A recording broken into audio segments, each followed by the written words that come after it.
عمل اختیار کرے گا اس کی سزا اس کے سوا اور کچھ نہیں ہے کہ دنیا میں انہیں ذلیل و خوار کر دیا جائے اور قیامت کے دن بدترین عذاب میں، شدید ترین عذاب میں جھونک دیا جائے۔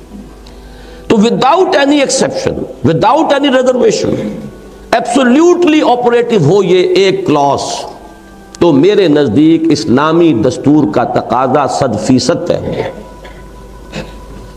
باقی ڈیٹیلز میں عرض کر چکا ہوں، اسلام نے نہیں دی، قرآن نے نہیں دی، سنت نے نہیں دی۔ ذہن میں ایک بات آیا کرتی ہے لوگوں کے، اور وہ یہ ہے کہ خلافت راشدہ میں تو ایسا تھا، وہاں تو یوں تھا۔ اس کے بارے میں آپ سے عرض کر دوں، اور میں نے بہت مرتبہ کہا ہے، آج بھی جن لوگوں کے علم میں پہلی مرتبہ بات آئے گی وہ چونک جائیں گے کہ خلافت راشدہ اگرچہ ہمارا آئیڈیل ہے، اصول وہیں سے ہمیں اخذ کرنے ہیں، لیکن اپنی ڈیٹیلز میں وہ نظام دنیا میں دوبارہ کبھی قائم نہیں ہو سکتا، امپاسبل۔ اور اس کی وجہ کیا ہے؟ وجہ نوٹ کر لیجئے۔ نمبر ایک، وہ ایک ٹرائبل سوسائٹی تھی، تو امرہم شورا بینہم کا تقاضا اسی حد تک پورا کیا گیا جتنا کہ ایک ٹرائبل سوسائٹی میں ضروری تھا۔ اس سے آگے ہوتا تو وہ ایکسرسائز ان فیوٹیلیٹی ہوتی، بیکار کی بات ہے۔ نمبر دو، اس میں ایک گریڈیشن تھی لوگوں کے مابین۔ وہ گریڈیشن یہ تھی صحابہ کرام کی کہ فلاں فلاں یہ سابقون الاولون میں سے ہیں، یہ حضور کے ساتھ تھے بالکل ابتدا سے۔ فلاں فلاں لوگ جو ہیں وہ حضور صلی اللہ علیہ وسلم کے ساتھ اتنے عرصے رہے، یہ بدری ہیں، یہ جو بیعت رضوان ہوئی تھی اس میں شامل تھے۔ یہ گریڈیشن ہے۔ یہ ہیں جو فتح کے بعد ایمان لائے ہیں۔ یہ گریڈیشن تھی جس کی بنا پر وہاں معاملہ چل رہا تھا کہ سابقون الاولون وہ تھے کہ جو اصل نیوکلیس تھے۔ اس کو یوں سمجھیے کہ وہ ایک ریولوشن کے بعد ایک پوسٹ ریولوشنری نظام تھا جو قائم ہوا۔ محمد الرسول اللہ صلی اللہ علیہ وسلم والذین معہ رضی اللہ تعالیٰ عنہم اجمعین، انہوں نے ایک زبردست ریولوشنری اسٹرگل کے ذریعے سے ایک انقلاب برپا کیا، نظام قائم کیا۔ اب اس اسٹرگل کے دوران معین ہو چکا تھا کہ ہوز ہو، کس کا کیا مقام ہے، کون ہوگا کہ جو مشیر ہے، کون ہے جس سے بات کی جائے گی، کون ہے جو معتمد علیہ ہے۔ ظاہر بات ہے کہ یہ گریڈیشن آج موجود نہیں ہے۔ وہاں گریڈیشنز تھیں، بلکہ آپ کے علم میں ہوگا کہ حضرت عمر کے اصرار پر جو وظائف مقرر کیے گئے تھے ان میں بھی گریڈیشن تھی کہ بدریوں کو وظیفہ زیادہ ملے گا، اور پھر جو اصحاب رضوان ہے، بیعت رضوان، ان کا وظیفہ ان سے کم، اس طریقے سے گریڈیشن تھی۔ یہ گریڈیشن اب دنیا میں نہیں ہو سکتی۔ اب تمام مسلمان لیگل لیول پر برابر ہیں، لہذا وہ نظام ایگزیکٹ، اب میں اس کو اگر اپنی ٹیکنیکل ورڈز میں کہوں تو وہ یہ ہے کہ خلافت راشدہ در حقیقت خلافت علی منہاج النبوہ تھی، اور یہ حدیث کے الفاظ ہیں۔ یہ گویا کہ دور نبوت کا تتمہ ہے، یہ اس کا ضمیمہ ہے۔ اب نہ نبوت کا کوئی امکان ہے اور نہ اس نہج کی خلافت کا کوئی امکان ہے، لہذا وہاں سے ہمیں صرف اصول لینے ہیں اور ان کو اس دور کی جو بھی ہمارے عمرانی ارتقاء کی سطح ہے اس کے مطابق انہیں استعمال کرنا ہے۔ تو اس کے بارے میں یہ عرض کر رہا تھا کہ اب پروسیس کیا ہوگا۔ آپ کی ایک الیکٹڈ پارلیمنٹ ہے، وہ کوئی قانون بنا رہی ہے۔ فرض کیجئے کہ دستور میں بھی فرض ہی کر سکتا ہوں کہ یہ پرووائڈڈ ہے کہ no legislation can be done repugnant to the Quran and the Sunnah, اور اس میں کوئی ریزرویشن نہیں، کوئی ایکسیپشن نہیں۔ ہر شہری کو حق حاصل ہوگا کہ عدالت کا کنڈا کھٹکھٹائے کہ جناب دستور میں یہ پرووائڈڈ ہے، اور یہ پیس آف لیجسلیشن جو ابھی بل کی شکل میں آیا ہے، جو بھی ہے، میں ثابت کرتا ہوں کہ یہ کتاب و سنت کے منافی ہے۔ اسے موقع ہوگا وہ جائے، آرگو کرے، بات کرے۔ فرض کیجئے پاس بھی ہو جاتا ہے تو اس کے بعد بھی سپیریئر کورٹ جو کسٹوڈین ہے اس دستور کی جس میں یہ پرووائڈڈ ہے کہ no legislation can be done repugnant to the Quran and the Sunnah, اس کورٹ کے سامنے ہر ایک کو حق حاصل ہے۔ علماء جائیں، اب بھی ہمارے ہاں چھوٹی سی ایکسرسائز ہوتی رہی ہے جو تھوڑا سا کسی درجے کے اندر آپریٹو کیا تھا ضیاء الحق مرحوم نے، تو یہ جو شریعت کورٹس بنی ہے، اور میرے نزدیک کوئی ضرورت نہیں علیحدہ کورٹس کی، جو آپ کی سپیریئر کورٹس ہیں وہی اصل کورٹس ہیں، انہیں آپ اختیار دیجئے، وہ طے کریں گے۔ اور اگر یہ بات کہی جائے اول تو یہ کہ یہ تو ایک انٹرم پیریڈ کے اندر اشکال ہو سکتا ہے نا کہ ابھی ہمارے پاس وہ ججز نہیں ہیں کہ جو ایکسپرٹس ہوں اسلامک لاء میں، جیسے اسلامی ریاست قائم ہوگی یہ خود بخود انٹرم کچھ انتظامات کے بعد ہو جائے گی، صورتحال بدل جائے گی۔ ہم تو اصول پر گفتگو کر رہے ہیں، لیکن آج بھی میں کہتا ہوں کہ جب علماء کو موقع ہے کہ آئیں آرگو کریں، ثابت کر دیں، تو کوئی مشکل کام نہیں ہے. ہمارے یہ ججز بھی یہ اہلیت رکھتے ہیں، فیصلہ کر سکتے ہیں. لہذا معاملہ صرف ایک ہی شکل ہے، یہ صورت عملی، جس میں کہ وہ تھیو ڈیموکریسی کا تقاضا صحیح طور پر ادا ہو سکے. اگر آپ اس میں علماء بورڈ بناتے ہیں، علماء کی کسی کاؤنسل کو اس پارلیمنٹ سے بالا تر پارلیمنٹ قرار دیتے ہیں، تو یہ در حقیقت تھیوکریسی کی شکل ہے. اور یہ تھیوکریسی جو ہے یہ عہد حاضر کے اجتماعی ضمیر، کلیکٹیو کانشنس جو ہے، اس کو قابل قبول نہیں ہے، اور اصولاً اسلام میں نہیں ہے. یا کم سے کم میں یہ کہہ سکتا ہوں کہ سنی اسلام میں اس کا کوئی تعلق نہیں، کوئی اس کے لیے گنجائش نہیں ہے. وہاں چونکہ شیعہ اسلام میں وہ ایک امامت معصومہ کا تصور چلا آ رہا ہے، تو وہاں تو اصولاً تو وہ موجود ہے ابھی، چاہے امام غائب ہے. لیکن آپ کو معلوم ہے کہ انہی کی ایک شاخ ہے اسماعیلیہ، ان کا امام حاضر ہے اور وہ امام معصوم ہے. لہذا وہ تو جو چاہے گا، وہ پوپ کی حیثیت ہے، اس کو حاصل ہے، جس چیز کو چاہے حلال کر دے، جس چیز کو چاہے حرام کر دے، اس کا اختیار ہے. جیسے پوپ کو تھا ویسے اسے ہے. یہ ہے تھیوکریسی کے نظام، جو اس تصور امامت معصومہ کے ساتھ تو کمپیٹیبل ہے. ایک آدمی اگر اس کو قبول کر لیتا ہے تو اس کی کرولری کے تحت یہ چیز بھی قابل قبول ہو جائے گی. لیکن یہ ہے کہ سنی کانسیپٹ جو ہے، پولیٹیکل تھاٹ جو ہے سنی، اس میں اس کی کوئی گنجائش نہیں. واحد عملی شکل یہی ہے، پہلے ایک بہت زبردست عوامی رائے کا اظہار درکار ہوگا، جو ایسرٹ کرے کلیکٹیو ول کہ ہم چاہتے ہیں مسلمان جینا، مسلمان مرنا. وہ کس طریقے سے ہوگا، وہ ایک علیحدہ پروسیس ہے جو کہ کل زیر گفتگو آئے گا، زیر بحث آئے گا. لیکن یہاں سے ہمیں سپوز کر کے چلنا ہوگا. سپوز کہ کسی ملک کے رہنے والے کلیکٹیولی ڈیسائیڈ کر دیتے ہیں کہ no legislation will be done repugnant to the Quran and the Sunnah, اور یہ پرووائڈ کر دیا جاتا ہے دستور کے اندر بغیر کسی ریزرویشن اور ایکسیپشن کے. اب یہ کام سپیریئر کورٹس کا ہے، اسی کے پاس ہوگا. جیسے بقیہ حقوق جو ہیں شہریت کے، اس کے کسٹوڈین وہ ہیں، اسی طرح اس دفعہ کے کسٹوڈین بھی وہ ہوں گے. یہی بات تھی جسے کہ علامہ اقبال نے یوں کہا تھا اپنے لیکچرز میں. کچھ چونکہ بات مختصر ہے، وہاں مبہم ہے، بہت تفصیل سے نہیں آئی ہے، لہذا اس کی انٹرپریٹیشن ایک سے زائد کی جا سکتی ہے، یہ میں تسلیم کرتا ہوں. لیکن یہ ہے کہ جو میرے نزدیک اس کی تعبیر ہے، جس کو میں 100% صحیح سمجھتا ہوں، وہ یہ ہے کہ اجتہاد اب بذریعہ پارلیمنٹ ہوگا. کیا معنی ہے اس کے؟ کہ کون سا اجتہاد قانون کی شکل اختیار کرے گا، اس کا فیصلہ پارلیمنٹ کرے گی. یہ نہیں ہے کہ یہی بیٹھے ہوئے لوگ، چاہے وہ ان پڑھ بھی ہوں، ان کی اکثریت، وہ اجتہاد کریں گے. بات یہ نہیں ہوتی. اب بھی آپ کو معلوم ہے کوئی قانون بنتا ہے پارلیمنٹ میں تو ایکسپرٹس ہوتے ہیں اس پارٹی کے، وہ بناتے ہیں، اور باقی جو لوگ ہوتے ہیں وہ تو ہاتھ اٹھاتے ہیں. وہ ایک نظام ہے جو چلتا ہے. ان میں سے اکثر کو یہ بھی پتہ نہیں ہوتا اس میں کیا طے ہے اور کیا فیصلہ کیا گیا ہے. تو یہ تو معاملہ ہے کہ اصولی طور پر یہ طے ہوگا. فرض کیجئے مجھے بھی حق حاصل ہے، میں اجتہاد کروں، نہیں بھی ہے تب بھی میں فرض کیجئے مدعی بن کر کھڑا ہو گیا ہوں کہ مجھے حق حاصل ہے. اسلام میں کوئی قدغن نہیں ہے اس پر کہ آپ بات کریں. ہاں بات کرنی ہوگی قرآن و سنت کی دلیل سے. ایک اجتہاد کوئی ہمارے عالم دین فرض کیجئے کسی ایک طبقے کے ہیں، وہ کر رہے ہیں کہ اس مسئلے میں یوں ہونا چاہیے، میں یہ سمجھتا ہوں کہ کتاب و سنت کا تقاضا یہ ہے. ایک اجتہاد کوئی اور کر رہے ہیں، ایک اجتہاد کوئی اور کر رہے ہیں. سوال یہ کہ کس کا اجتہاد انفورس ہوگا، وہ فیصلہ پارلیمنٹ کرے گی. یہ تھیو ڈیموکریسی کا وہ ڈیموکریسی والا ایلیمنٹ ہے کہ جو اس میں انٹروڈیوس کرنا پڑے گا کہ کون سا اجتہاد نافذ ہوگا، اس کا فیصلہ پارلیمنٹ کی اکثریت کرے گی.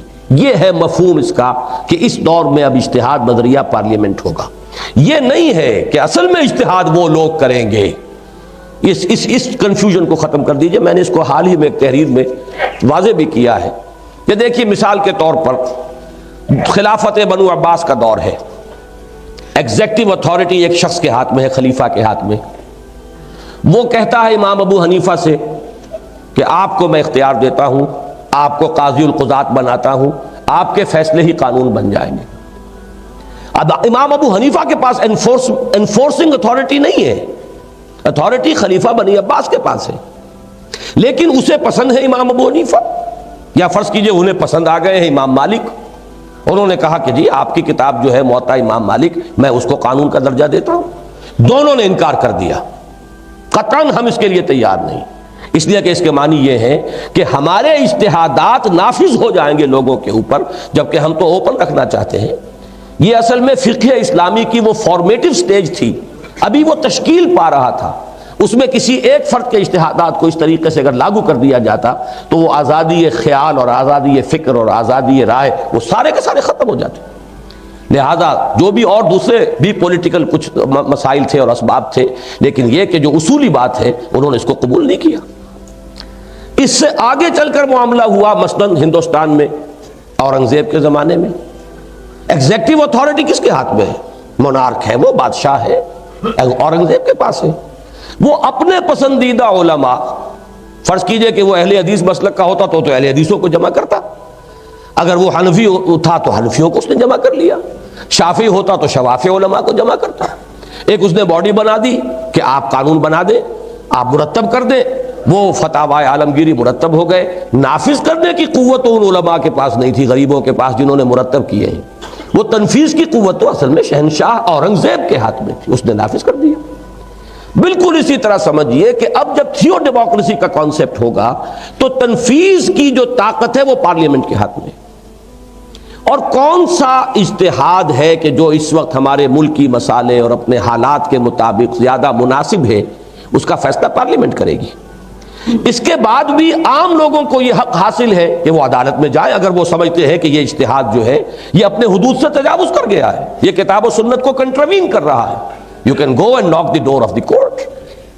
یہ ہے پروسیس کہ جو عملاً چل سکتا ہے۔ اس کو اگر سمجھ لیں تو بہت سے اشکالات، بہت سے سوالات، یہ علماء بورڈ اور یہ تھیوکریسی اور یہ آئیڈیالوجی کاؤنسلز، ٹھیک ہے یہ ادارے رہیں گے، ریسرچ کاؤنسلز بنائیے، لوگوں کو سہولتیں دیجیے کہ وہ اس میں اجتہادی صلاحیتوں کو بروئے کار لائیں، لیکن فیصلہ بالآخر پارلیمنٹ کے ہاتھوں ہوگا۔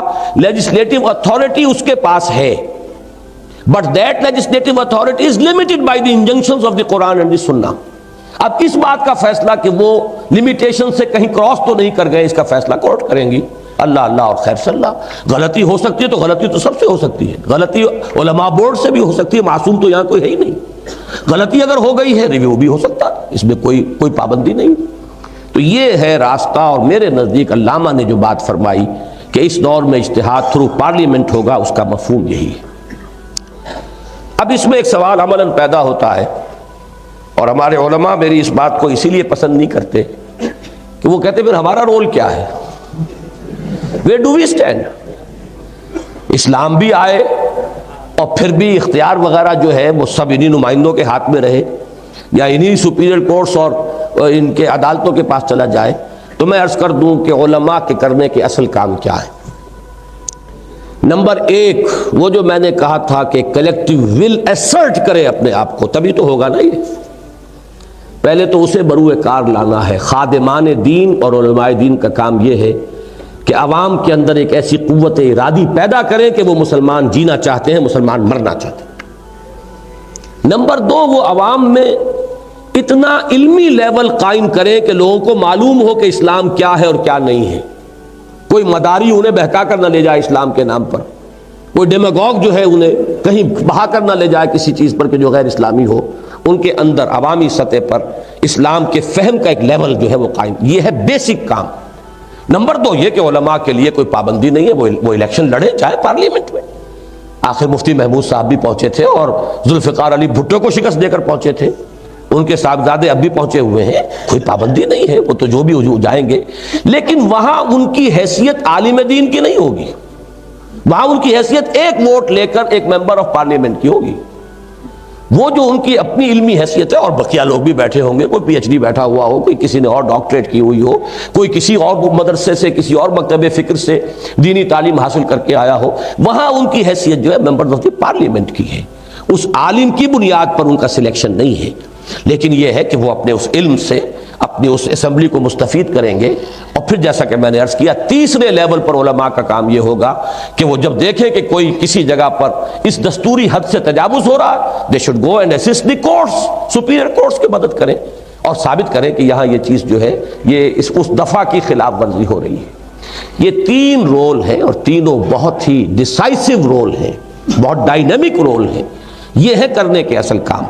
باقی یہ ہے کہ اگر اس کو واقعتاً ایک تھیو ڈیموکریسی بنانا ہے، اگر واقعتاً اسلامک ریپبلک بنانا ہے، تو اس میں کوئی تیسرا راستہ میری فہم کی حد تک موجود نہیں ہے سوائے اس کے کہ اس دستور کی دفعہ کو، جو کہ ایک بہت زبردست عوامی مطالبے ہی سے لائی جا سکتی ہے، اس کو پھر سپیریئر کورٹس کی وہ کسٹڈی جو ہے ان کی ہو، اور وہاں طے کیا جائے کہ کہیں اس کی خلاف ورزی ہو گئی ہے یا نہیں ہو گئی۔ اس میں میں نے وقت کچھ زیادہ لے لیا ہے، آج میں چند منٹ کچھ اضافی لوں گا۔ اب چھٹا نقطہ ہے میری گفتگو میں، شہریت۔